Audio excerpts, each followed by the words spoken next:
In this video I'm going to show you how to enable or disable Stitch on TikTok. So basically you need to open up your TikTok app first. Go to your profile and then locate that video you want to turn on or off the Stitch for.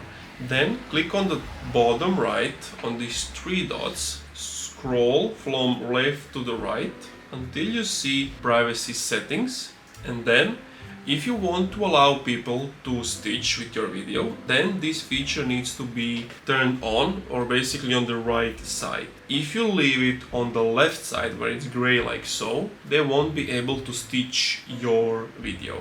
And that's it. Thank you for watching this video. If this video helped you out, let me know down in the comments below. And also if it didn't, what is the problem? And I'll do my best to help you.